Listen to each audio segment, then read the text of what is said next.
দর্শক, আজকে আমাদের স্টুডিওতে আমন্ত্রণ জানিয়েছি ঝালকাঠি পৌর বিএনপির সাধারণ সম্পাদক এবং ঝালকাঠি বাস মালিক সমিতির নবনির্বাচিত সভাপতি আনিসুর রহমান তাপু সাহেবকে।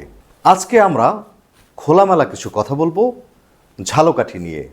আপনারা জানেন সামনে ত্রয়োদশ নির্বাচন আসছে, সেই নির্বাচনকে ঘিরে কিছু কথা আজকে জানার চেষ্টা করব। পাশাপাশি ঝালকাঠি পৌর শহর থেকে তিনি মেয়র পদপ্রার্থী, সেই হিসেবেও আমরা একটু তার কাছ থেকে তার প্রস্তুতি সম্পর্কে জানব। দর্শক, আর দেরি নয়, সরাসরি চলে যাই তাপু সাহেবের কাছে। আপনি কেমন আছেন? আলহামদুলিল্লাহ, ভালো আছি।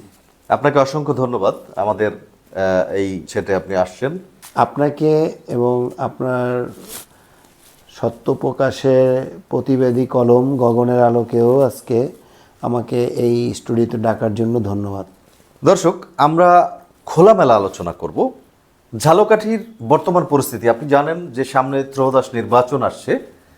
আপনি সেই পৌর বিএনপিতে রয়েছেন, পৌর বিএনপির সাধারণ সম্পাদক হিসেবে আপনার ভবিষ্যৎ পরিকল্পনা। প্রথমেই শুরু করছি যে আমাদের দেশনেত্রী, আমাদের মা বেগম খালেদা জিয়া অসুস্থ আজকে দীর্ঘদিন।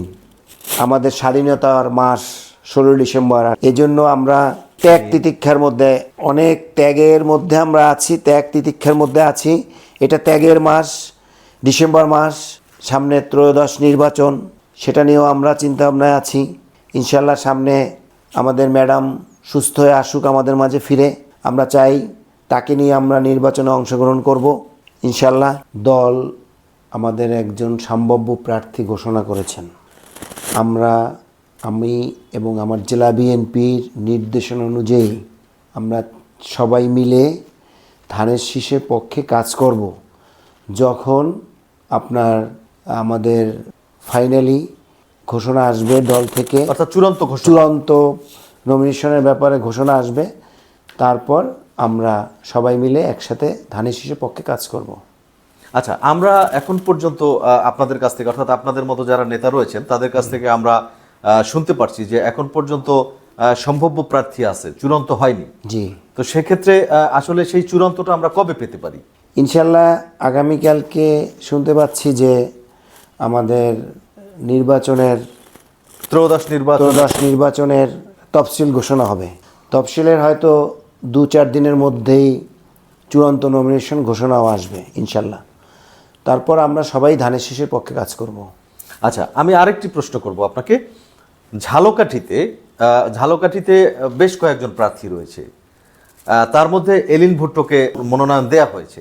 জি, তো সেখানে তো আরও যোগ্য প্রার্থী ছিল, বা আরও হয়তো বা যারা দলের একেবারেই একনিষ্ঠ কর্মী ছিল। তো সেই সুবাদে আমরা একটু আসলে সেই বিষয় সম্পর্কে একটু জানতে চাইব।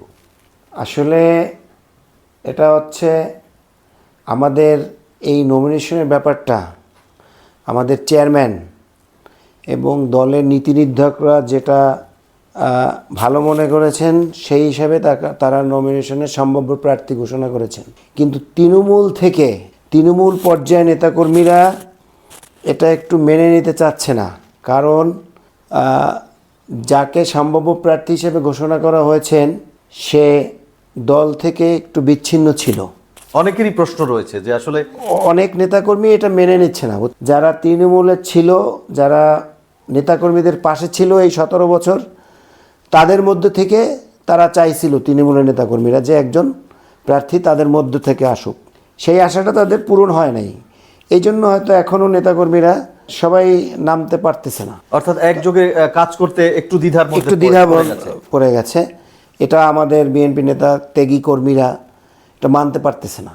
তবে চূড়ান্ত নমিনেশন আসার পরে এগুলো সব ঠিক হয়ে যাবে ইনশাল্লাহ। অর্থাৎ আপনি বলতে চাচ্ছেন যে এখানে এখন পর্যন্ত চূড়ান্ত করা হয়নি, এটি সম্ভাব্য, এবং হয়তোবা এখানে একটা পরিবর্তন আসতে পারে। এটি শুধু আপনার ঝালকাঠি না, এটি কিন্তু সারা বাংলাদেশে। এটা শুধু ঝালকাঠি না, সারা বাংলাদেশে অনেক জেলাতেই নমিনেশন চেঞ্জ, রদবদল আসবে। তো তার মধ্যে ঝালকাঠিও থাকতে পারে। তো চূড়ান্ত হয়নি এখনো। আমাদের ভারপ্রাপ্ত চেয়ারম্যান তারেক রহমান এবং দলের নীতি নির্ধারকরা যদি মনে করে যে ঝালকাঠি পরিবর্তন করা দরকার, তারা হয়তো করতে পারে। আচ্ছা, আর একটা বিষয় একটু জানবো যে আপনি পৌর বিএনপির সাধারণ সম্পাদক। তো পৌর বিএনপি অর্থাৎ ঝালকাঠির পৌরসভা নিয়ে আমরা একটু আপনার ভবিষ্যৎ পরিকল্পনা। আমার ভবিষ্যৎ পরিকল্পনা হচ্ছে আমি চাচ্ছি ঝালকাঠি পৌর নির্বাচনে অংশগ্রহণ করব। দল যদি চায়, ভবিষ্যতে আমি পৌরসভা নিয়ে আমার একটা চিন্তাভাবনা আছে। সেটা আরও আগে থেকেই আমি এই ঝালকাঠি পৌর বিএনপির 17 বছর পৌর বিএনপির সেক্রেটারি। বিএনপি অফিসটাই আপনার বাড়িতে? হ্যাঁ, এবং যখন ঝালকাঠিতে এখন অনেক ত্যাগী নেতা বের হয়েছে 5 তারিখের পরে, বাট আপনি যদি হিসাব করেন যখন একটা অফিস ছিল না তখন কেউ এমন একটা লোক খুঁজে পাওয়া যায়নি যে ঝালকাঠি বিএনপিকে একটা অফিস দেবে। এবং আমরা দেখেছি আপনার সেই অফিসটি দীর্ঘদিন যাবত ওখানে ছিল। হ্যাঁ। এবং অফিসটি ভাঙচুরও করা হয়েছে 5 আগস্টের আগে। একাধিকবার আমার বাসা ভাঙচুর হয়েছে। ইভেন 4 তারিখেও আমার বাসায় পেট্রোল দিয়ে আগুন দিয়েছে দুষ্কৃতকারীরা, এই আওয়ামী লীগের ফ্যাসিস্ট দোসররা। তারপর আমি বলবো আমি রাজনৈতিকভাবে সার্থক। আমি আমার বাসার আমার নিজের জায়গা আমি বিএনপির জন্য উৎসর্গ করতে পারছি, এই জন্য যে যখন কেউ সাহস করে নাই বিএনপি অফিস দেওয়ার তখন আমি দিয়েছি, এটা আমি গর্ববোধ করি। জি, আপনি অবশ্যই আসলে যেহেতু আপনি 5ই আগস্টের আগে থেকেই এবং এই অফিস দেওয়ার কারণে আমি রাষ্ট্রদ্রোহ মামলা খেয়েছি একবার এবং আমার জেলে যেতে হয়েছে। সামনে ত্রয়োদশ নির্বাচন আসছে, সেখানে বিএনপির একটা বড় ভূমিকা রয়েছে। তো সেই ক্ষেত্রে আমরা শুনতে পেরেছি এবং কিছু লোকমুখে এবং অনেকেই বলাবলি করছেন যে আপনি নাকি ঝালকাঠির পৌর নির্বাচন করবেন, অর্থাৎ ঝালকাঠির মেয়র নির্বাচন করতে চাচ্ছেন। সেই বিষয়ে একটু শুনতে চাই। জি, আমি এটা ঠিক যে আমি ঝালকাঠি পৌর নির্বাচন করব ইনশাল্লাহ। দল যদি আমাকে নমিনেশন দেয়, দল যদি মনে করে, তাহলে আমি অবশ্যই পৌর নির্বাচন করব। এবং এটা নিয়ে আমার অনেক আগে থেকেই পরিকল্পনা আছে যে ঝালকাঠি পৌরসভাকে একটু সুসজ্জিত পৌরসভা করার আমার একটা স্বপ্ন আছে। সেটা বাস্তবায়নের ক্ষেত্রে আমি অবশ্যই পৌর নির্বাচন করব ইনশাল্লাহ। আচ্ছা, যেহেতু আমরা এতক্ষণ দলীয় কথা বলেছি, যদিও আমাদের সংক্ষিপ্ত সময়, আমরা একটু জানতে চাইবো আপনি নবনির্বাচিত বাস মালিক সমিতির সভাপতি হয়েছেন, সেই সম্পর্কে আসলে এই যে ঝালকাঠির যে মাঝে মধ্যে আমরা দেখি বাস চলে না, বন্ধ থাকে, বাস স্ট্যান্ড এক জায়গা থেকে আরেক জায়গায় যায়, আসলে এই বিষয়গুলো সম্পর্কে একটু সংক্ষেপে যদি বলতেন। এইগুলোর বিষয় হচ্ছে এই যে বরিশালের সাথে আমাদের একটা গ্যাপ আছে। বরিশাল বিগত দিনে ফ্যাসিস্টরা বরিশাল সমিতির সাথে আতাত করে আমাদের সমিতির মালিকদেরকে ঠকিয়েছে। কারণ দেখা যাচ্ছে আমাদের রাস্তা বেশি বাট ওদের রাস্তা কম। তারা আমাদেরকে দেখা যাচ্ছে পটুয়াখালী আমরা 5টা গাড়ি পাবো, সেখানে আমাদেরকে 2টা দিচ্ছে। এই বিষয়ে একাধিকবার আমাদের মালিকদের সাথে বরিশাল সমিতির সাথে অনেকগুলো গ্যাঞ্জাম গেছে, কিন্তু তারা দেখা যায় আমাদের যারা বিগত দিনে সভাপতি ছিলেন তারা তাদের সাথে আতাত করেছে। আমাদের এই জেলায় একজন মন্ত্রী ছিল, এমপি ছিল, সে বিরিফকেস ভরে টাকা নিয়েছে, এগুলো তারপর তাদেরকে ছেড়ে দিয়েছে। এই জন্য আমাদের সমিতির লোকজন বিভিন্নভাবে ক্ষতিগ্রস্ত হয়েছে। আমি চাই এগুলো নির্বাচনের পরে আমাদের যেটা ন্যায্য দাবি সেটা আমরা ইনশাল্লাহ পূরণ করব আমাদের সমিতির। আচ্ছা, আরেকটা বিষয় একটু আমরা কথা বলেছি, আপনার ঝালকাঠির যারা সাধারণত যারা বাসে আসা যাওয়া করে থাকেন অর্থাৎ যাত্রীদের সঙ্গে, সেক্ষেত্রে আপনার যে ঝালকাঠির যে যাত্রী ছাউনি খুব একটা ভালো না, এবং যখনই বৃষ্টি হয় তখন কিন্তু একেবারে আমরা দেখেছি যে পানিতে ভরে যায় এবং যাত্রী বসার মতো কোথাও কোনো জায়গা নেই। তো সেক্ষেত্রে আপনার ভবিষ্যৎ পরিকল্পনা সম্পর্কে একটু জানবো। এখানে আমি যদি ইনশাল্লাহ মেয়র হতে পারি তাহলে এটা নিয়ে আমার একটা মহাপরিকল্পনা আছে। ঝালকাঠি বাস স্ট্যান্ডটাকে একটা আধুনিক বাস স্ট্যান্ড করার আমার ইচ্ছা আছে। তো ইনশাল্লাহ যদি আল্লাহ আমাকে তৌফিক দান করুক তাহলে আমি এটা আমার ইচ্ছাটা পূরণ করতে পারবো। আর তাছাড়া আমি মালিক সমিতি হিসেবে আমরা পৌরসভাকে কিন্তু টোল দিচ্ছি বছরে, সেই তুলনায় কিন্তু তারা এই যে বাস স্ট্যান্ডের কোনো উন্নতি কিন্তু করে নাই। আজকে 17 বছরে কোনোই উন্নত হয়নি, এমনকি আমরা দেখেছি উন্নয়ন কাজ হয়ই নেই একদম। আমরা এও দেখেছি একটা ভালো বাথরুমের টয়লেটের ব্যবস্থাও করা হয় না। এই কথাটাই আমি বলতে চেয়েছিলাম যে আসলে যে যাত্রীরা যে একটু ওয়াশরুমে যাবে তার ব্যবস্থাও নাই, সেটা একেবারেই। হ্যাঁ, এই জন্য আমরা কিছুদিন আগে একটা অ্যাপ্লিকেশন করেছি মালিক সমিতির পক্ষ থেকে যে আমাদের একটা ভালো টয়লেটের জন্য।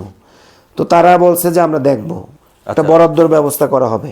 আর রাস্তা অবস্থা তো খুবই খারাপ, বর্ষাকালে তো গাড়ি তো ঢুকতে পারে না, পানি জমে যায়, অনেক সমস্যা। তো এগুলো ইনশাল্লাহ আমাদের সরকার ক্ষমতায় আসার পরে আমরা ইনশাল্লাহ এগুলো আমাদের পরিকল্পনা আছে, ইনশাল্লাহ হয়ে যাবে। আমরাও চাই দর্শক যাতে উনি বাস মালিক সমিতির সভাপতি আনিসুর রহমান তাপু, তার মাধ্যমে যাতে করে ঝালকাঠির যে বাস স্ট্যান্ডটি রয়েছে সেটি যাতে আধুনিক একটি বাস স্ট্যান্ড হয়, সেটি আমরা প্রত্যাশা করব। আর একটা বিষয় একটু জানতে চাই যে আপনি এই যে ত্রয়োদশ নির্বাচনে আপনি বেশ গণসংযোগ করছেন, হ্যাঁ। এবং বিভিন্ন জায়গায় আপনি কিন্তু গণসংযোগ আমরা দেখতে পাচ্ছি। তো আসলে আপনার কি মনে হয় যে বিএনপি কোন অবস্থানে রয়েছে, অর্থাৎ এই ত্রয়োদশ নির্বাচনে আপনাদের অবস্থান সম্পর্কে একটু জানতে চাই। আসলে বিএনপির অবস্থান তো আপনারা জানেন, সবাই ক্লিয়ার। বিএনপি একটি বৃহৎ রাজনৈতিক দল, তাদের জনগণ তাদেরকে ভোট দেওয়ার জন্য উন্মুখ হয়ে বসে আছেন। যে একটা সুষ্ঠু নির্বাচন হলে দেখতে পারবেন যে ধানের শীষের পক্ষে ইনশাল্লাহ সবাই জোয়ার বসে যাবে ইনশাল্লাহ। আমি মনে করি গ্রাম বাংলার মানুষ ধানের শীষকে ভালোবাসে। আজকে 17 বছর এই দলটি নির্যাতিত, অনেকভাবে সবাই তৃণমূল পর্যায়ে পর্যন্ত নেতাকর্মীরা নির্যাতিত। সেক্ষেত্রে এখনও এই দলটা টিকে আছে, তাহলে আপনাদের বুঝতে হবে যে এই দলটার জনসমর্থন ব্যাপক। এই ফ্যাসিস্টদের আমলে যে নির্যাতিত হয়েছে আমাদের নেতাকর্মীরা, তারপরও হাজার হাজার নেতাকর্মীদের কিন্তু দমাই রাখতে পারে নাই ফ্যাসিস্ট সরকার। তো ইনশাল্লাহ ধানের শীষের গণজোয়ার এসে গেছে, সেই জোয়ার শুধু ভোটের অপেক্ষায় আছে জনগণ। ইনশাল্লাহ ভোট হলেই আপনারা দেখতে পারবেন যে ধানের শীষের জোয়ার কিভাবে হয়। আচ্ছা, সেখানে আমরা ধরে নিলাম ধানের শীষের জোয়ার আসছে, কিন্তু আপনার ঝালকাঠিতে এও দেখেছি যে আসলে পদ ভাগাভাগি নিয়ে, অর্থাৎ আসন ভাগাভাগি নিয়ে কিন্তু আপনাদের মধ্যে একটি দ্বন্দ্ব চলছে।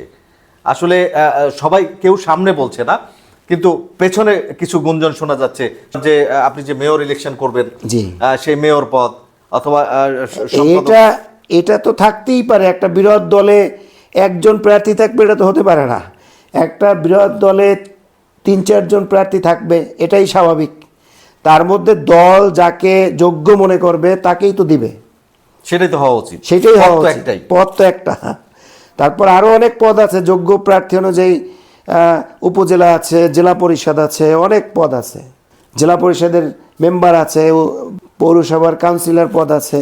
তার মানে আমরা ধরে নিচ্ছি যে আপনার কথা অনুযায়ী যে বিএনপি যাকে যোগ্য মনে করবে, যে জায়গাটার জন্য যোগ্য মনে করবে, সেই জায়গায় তাকে দেওয়া হবে।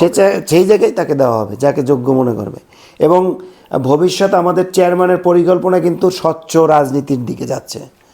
অতএব কোনো চাঁদাবাজ, কোনো মাস্তান, কোনো দুর্নীতিবাজ, এদেরকে দল কখনোই কোনো প্রশ্রয় দিবে না, কোনো পোস্ট পজিশনে বসতেও দিবে না। এটা মেসেজ ক্লিয়ার আমাদের দলের। দেশনায়ক তারেক রহমান আমাদের দেশে ফিরে আসবে নির্বাচনের আগে। আমাদের জনগণ সেটাই চায়, আমরাও সেটাই চাই। তার অপেক্ষায় আমরা আছি, তার অপেক্ষায় সারা বাংলাদেশ আছে যে কখন তিনি আসবে।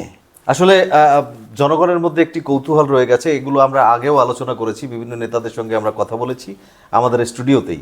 একটাই প্রশ্ন সবার মধ্যেই, একটা কৌতূহল, তারেক রহমান কেন আসছেন না। এই কেনর প্রশ্নের উত্তর কিন্তু আসলে সবাই, সাধারণ জনগণ যারা রয়েছেন, সাধারণ নেতাকর্মী যারা রয়েছেন, তারাও কিন্তু অপেক্ষায় বসে আছেন। আসলে এটা থাকতেই পারে কৌতূহল, যেহেতু আমাদের নেতা আসছে না বাংলাদেশে। উনি অবশ্যই আসবেন আমাদের মাঝে, সেটা অতি তাড়াতাড়ি আসতেছেন আমরা জানি। অলরেডি তার বাসা টাসা সব কিছুই রেডি হয়ে গেছে। অতএব এটা নিয়ে চিন্তার কিছুই নাই জনগণের। আর এটা সবাই জানে যে আমাদের নেতা তারেক রহমান দেশে আসতেছে, হয়তো অচিরেই আসবে সে। আমাদের নেতা নিজেও তার মুখে বলেছেন, আপনারা হয়তো দেখেছেন, যে কোনো অশুভ শক্তির কারণে সে দেশে আসতে পারতেছে না। ইনশাল্লাহ এগুলো সব কেটে যাবে, আমরা সেটাও দেখব। দর্শক, আমরাও চাই বিএনপির কর্ণধর তারেক রহমান দেশে আসুক, কোনো অশুভ শক্তি যাতে সেই পথে বাধা হতে না পারে। আমরা এতক্ষণ কথা বললাম পৌর বিএনপির সাধারণ সম্পাদক, বাস মালিক সমিতির নবনির্বাচিত সভাপতি আনিসুর রহমান তাপু ভাইয়ের সঙ্গে। দর্শক, আমরা তার কাছ থেকে অনেক অজানা তথ্য জানলাম এবং অজানা কিছু কথা শুনলাম। আজকের মতো আমরা এখানেই বিদায় নিব।